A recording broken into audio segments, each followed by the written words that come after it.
Hello everybody, and welcome to another episode of Timeless or Trash, the show where we look back at films and think about if they're an absolute beautiful beast of a film or a complete monstrous mess. I'm your host today, Christian, and joining me as usual is... Ben! Dan. And James. To tie in with the release of Kong vs Godzilla, we're spending today watching the 1998 Matthew Broderick Godzilla. In all of its glory? Well, this is what we're here to dissect. What glory does it possess? I'm very interested to find out. I'll start and say that I don't really have fond memories of this film. I really love Godzilla films. Even the worst sort of proper Japanese Godzilla film is better than this film, though. This is the worst interpretation of Godzilla there has ever been. Not that Christian's going into this with a, preconceived Bias. opinion. Not yet. not that I'm biased in any way. Ben, what's your opinion on this film going into it? I think I only watched it once. It might have been in the early 2000s when I was an even smaller boy. On the top of my mind, I have no memory of this film whatsoever. I'm actually really hopeful. If you've watched previous episodes, it's more like a 300, a fun time than like a BVS, which I found a bit of a chore. I'm looking forward to this. Dan, what's your opinion going into this? Well, I'm going into this with an open mind. I don't think I've watched this film all the way through. I've definitely seen a good few scenes from it. But I don't know, we'll see, won't we? It'll probably be rubbish, but whatever. James, how are you going into this film? Much to your disappointment, but probably not surprise, Christian, this, among with the new ones, are the only Godzilla films I've actually seen. The reason I've seen this one is because I was once at my grandma's house, and I was looking through her DVDs and looking for just anything to watch, and this was the only action film she had. So I just kind of whacked it on and let it wash over me, and yeah, as a kid I was like, cool, whatever. Cool, giant lizard. Yeah. I probably enjoyed it the first time I watched it when I was very young. I rewatched it as a teenager and was like, oh my god. See, that's where I'm at. I've only seen it when I'm young, so I'm very interested to see it now and see what's actually going on. Yeah, I'm hoping it's a fun kind of pulp. I'm hoping it's stupid, to be honest. Yeah. I'm not bothered. I'm not bothered about it being accurate to the lore. I'm just hoping it's fun. Before we start this video, remember to like, subscribe, hit that little bell icon, keep up to date with our videos. So, shall we get into this? Go on, let's go.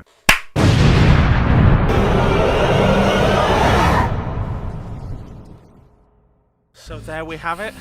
We have finally got to the end of Godzilla. That felt way longer. Yeah. It's have. a long third act. The third act felt longer than the rest of the film. The third act did not need to be there, quite frankly. Or it didn't need to be as long, that's for sure. I'll say it now. I actually think that it was a decently paced film that was running, it was constantly going and stuff was happening. As soon as they blew up Madison Square Garden, the film should have been over. And then it really just drags after that. It's an absolute masterpiece of a mess, if that makes sense. It ticks all the bingo cards. It's a blatant rip-off and wears that on its shoulder. It's got terrible acting from its main actors. It's got horribly crammed in bits of story, terrible CGI. I reckon they had a bet to see how much they could rip off before they got sued. Because there's a lot. Much. This is Jurassic Park, this is Aliens, this is... bad.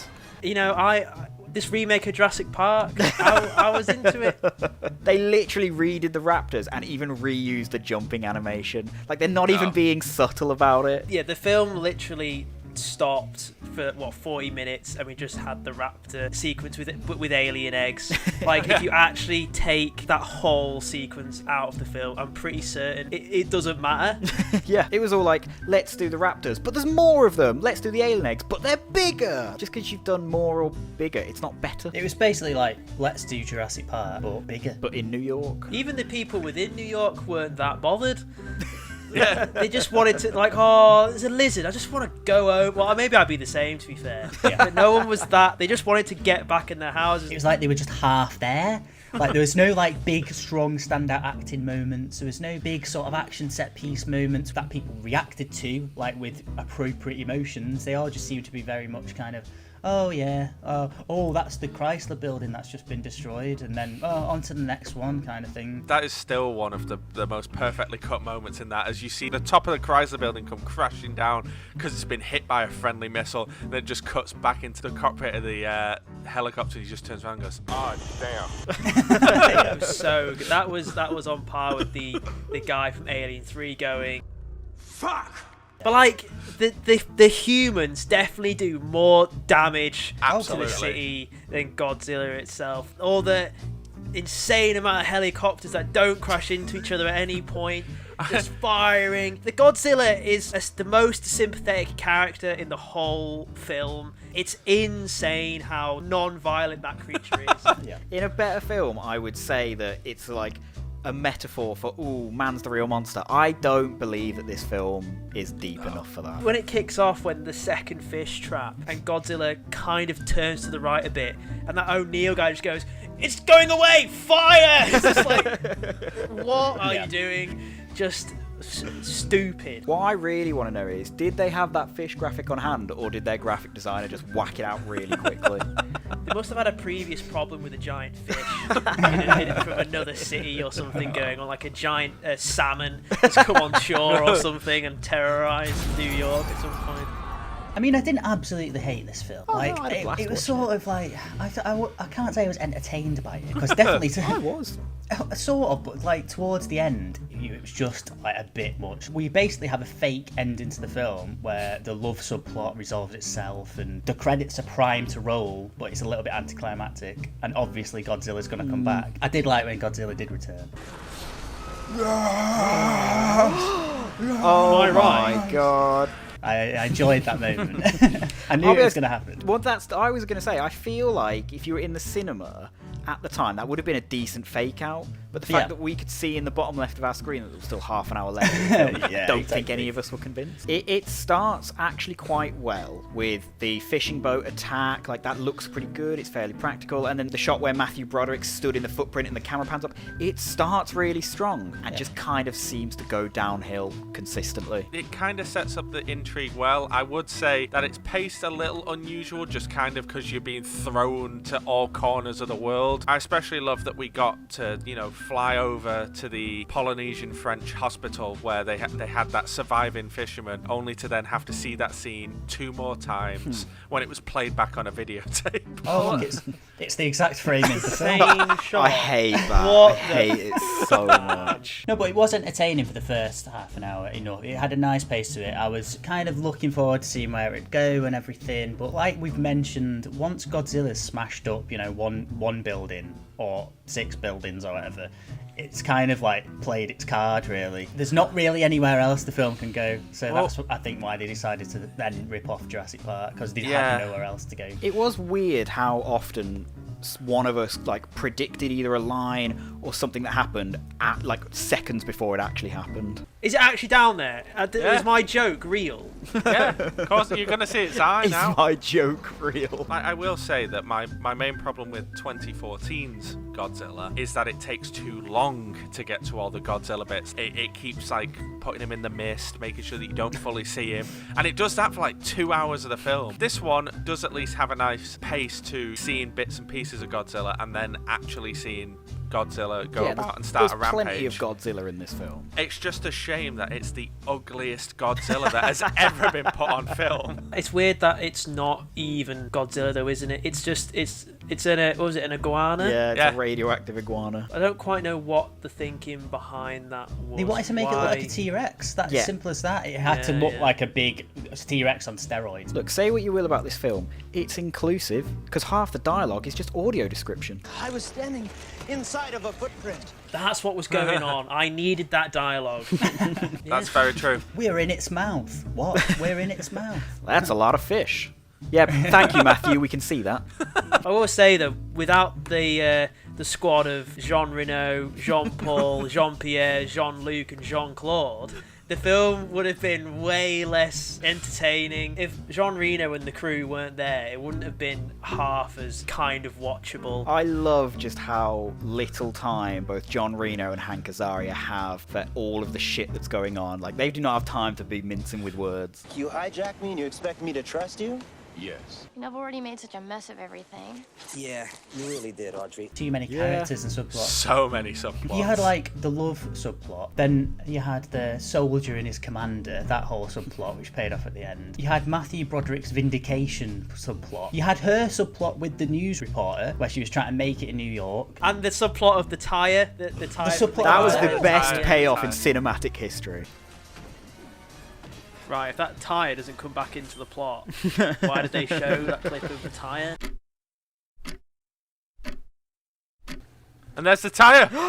What a payoff. So, because we've done this before, I want to ask you guys how much you think this movie cost to make. I remember this having like a pretty obscene budget for its time. I think that was one of its main little marketing ploys, like biggest budget blockbuster. Yeah, like it's got the Godzilla name. It's got some actually like decent names in it of, you know, John Reno, Hank Azaria. Matthew Broderick's pretty big at this point. Like I'd probably say almost peak of his career. It's got huge sets, giant tunnels, and the bits with the eggs, and the big footprint, and like all the military bits. 150 million. Oh, you just Okay. took my answer. That's what I was going to go for. I'm going to give my answer before Danny takes it.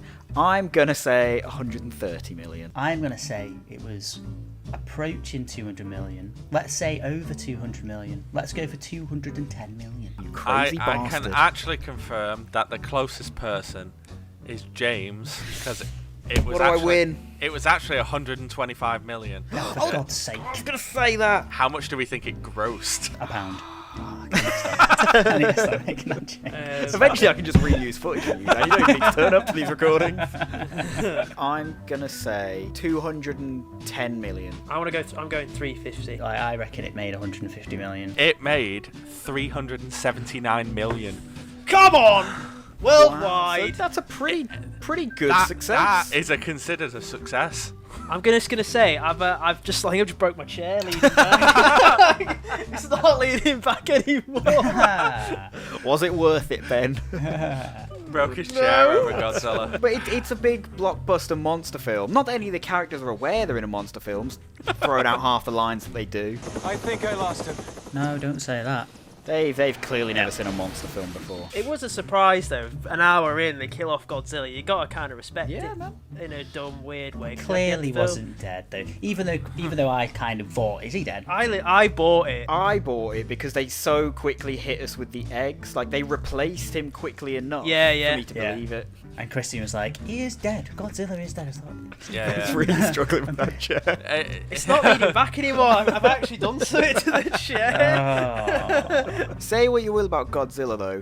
He's pretty smart. Like, you know, this Godzilla's so smart, he even obeys meal times. Why are they checking the watches and saying, come on, it's supper time, like Godzilla has meal times? It's like, well, he's a dinosaur. It's not like Godzilla to be late. What a stupid scene. Tell you what, it doesn't have the best CGI with the explosions and some of, like, well, I say some, quite a lot of the Godzilla, but there's some good model work in this. Like, when a building explodes, they have done it well with the practical model work, I thought. Let me ask you guys a question. Who do you think would win out of Godzilla and the Independence Day alien spaceship? Probably the that, spaceship. the Independence Day spaceship, because this is like the weakest version of Godzilla we've ever seen. It We was got took down by some bridge wires and like 10 missiles, human missiles. I was just thinking, this film, it's basically Independence Day, innit? It's the alien invasion, but again, and it's like, it's just not as good as a massive alien spaceship that blows it up. This is also Godzilla, who in all other forms, a missile isn't gonna take this out. But it did. It's unbelievable. it's unbelievable for me. Bless this film.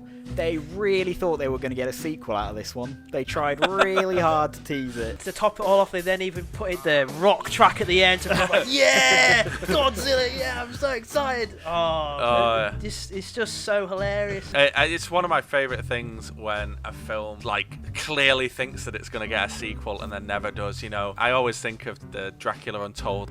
Let the games begin. That's the classic. So, with that, I think it's time to answer that very, very important question. Do we think this film is timeless, or do we think it's trash? I'm going to go first to Dan. Like I said before, I didn't hate this film. I was vaguely entertained by it. I was exhausted by the end and just wanted to end. So I can't really give it anything other than trash. So, James, what did you think? This is one of the harder ones to do because I did actually enjoy watching this film for the most part. I thought the pacing was fine, it was enjoyable enough, but it doesn't have anything creative and it's not fun enough to really warrant a timeless, so I'm going to call it fun, but trash.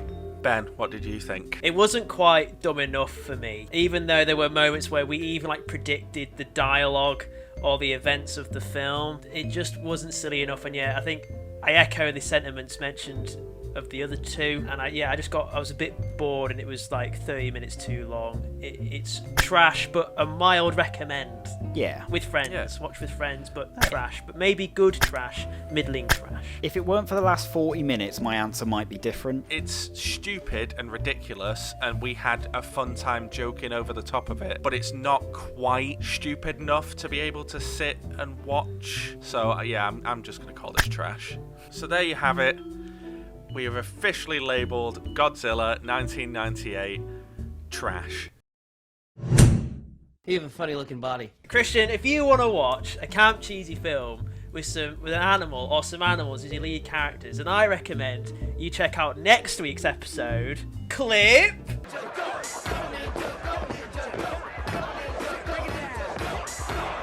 Thank you all for watching another Timeless or Trash. We hope you enjoyed it. Don't forget to like and subscribe. Let us know down in the comments. Do you think this film's trash? Have you ever seen it? Do you actually like Godzilla movies? Is Matthew Broderick a good actor? I think he is in the right film. I don't think he is. I don't think he's very good. Incredible. One of the worst performances of my career, and they never doubted it for a second. Thank you all again for watching. Hope you enjoyed this video, and we will see you next time. Bye.